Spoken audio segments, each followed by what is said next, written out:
मगर बीफ का एक्सपोर्ट हो रहा है बाहर, डॉलर आ रहे हैं। हाई कोर्ट के जजमेंट के खिलाफ महीना मुबारक है, नहीं खाना मगर बीफ का एक्सपोर्ट हो रहा है बाहर, डॉलर आ रहे हैं टपाटप टपाटप टपाटप।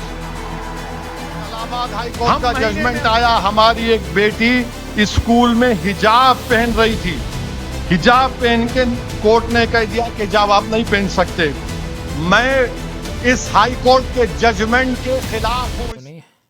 హైకోర్టు జడ్జెస్ జేజే మున్నీర్ అని ఇంద్రజిత్ శుక్లా ఇద్దరు జడ్జిలు క్లాస్ 11 ఇంటర్ స్టూడెంట్స్ హిజాబ్ ధరించాలనే పర్మిషన్ కోసం ఒక పిటిషన్ దాఖలా చేశారు. దానికి సంబంధించి ఆగస్ట్ 21, 2026లో హిజాబ్ అనేది మతపరమైన సంబంధించిన ఒక వ్యక్తిగత ఉద్దేశం. అది స్కూల్ యూనిఫామ్ అనేది స్కూల్ పిల్లలందరూ ఈక్వాలిటీ మెయింటైన్ చేయడం కోసం రూపొందించబడింది.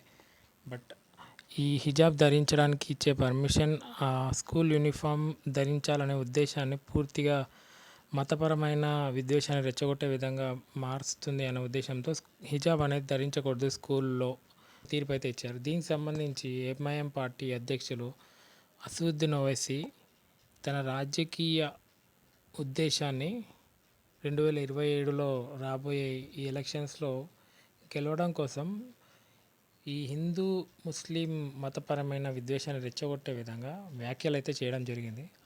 దానికి సంబంధించి एग्री नहीं करता हूं। क्यों? क्योंकि साबरीमाला केस सुप्रीम कोर्ट में चल रहा है और Supreme Court reserve for judgment है।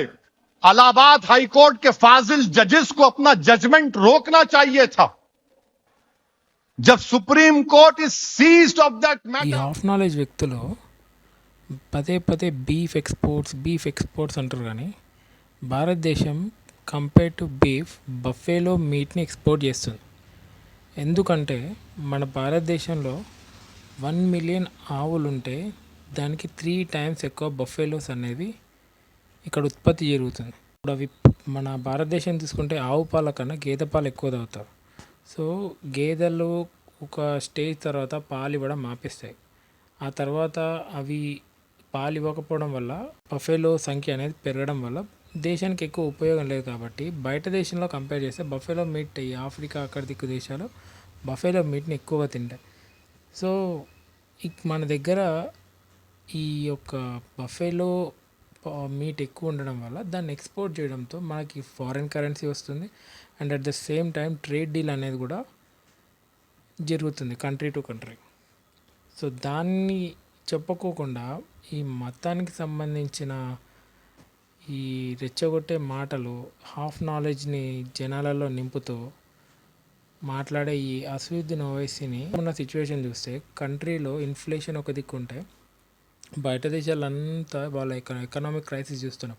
అమెరికా $40 ట్రిలియన్ డెట్లో ఉంది. మన పొరుగు దేశమైన పాకిస్తాన్, ఈ ఆఫ్ఘనిస్తాన్ చూస్తే ముస్లిం సంబంధించి వాళ్ళు ఇన్ఫ్లేషన్తో ఫారెన్ కరెన్సీ రిజర్వ్స్ లేకోకుండా ఎట్లా అల్లకల్లోలమైంది మనం చూసాం. మన ఇండియా చూస్తే ఇలాంటి సిచ్యువేషన్లో కూడా హ్యాండిల్ చేస్తూ ఇన్ఫ్లేషన్ రేట్ని ఫారెన్ కరెన్సీని మెయింటైన్ చేయడం కోసం దాని యొక్క ట్రేడ్ అగ్రిమెంట్స్ అనేది దేశాలతో కంటిన్యూ చేస్తుంది. కానీ అది నచ్చని ఇలాంటి వ్యక్తులు మతపరమైన విద్వేషాలు రెచ్చగొట్టే ఎటువంటి సంస్థలనైనా సరే మనం ఫ్యూచర్లో హిందూ ముస్లిం మధ్య విద్వేషాన్ని రెచ్చగొట్టే ఇలాంటి అసదుద్దీన్ ఓవైసీ మాటలు వినుకోకుండా నిజాలు తెలుసుకొని ఒక ప్రాపర్ ఇన్ఫర్మేషన్ గ్యాదర్ చేసిన తర్వాత దీనికి సంబంధించి మాట్లాడదాం. Thank you.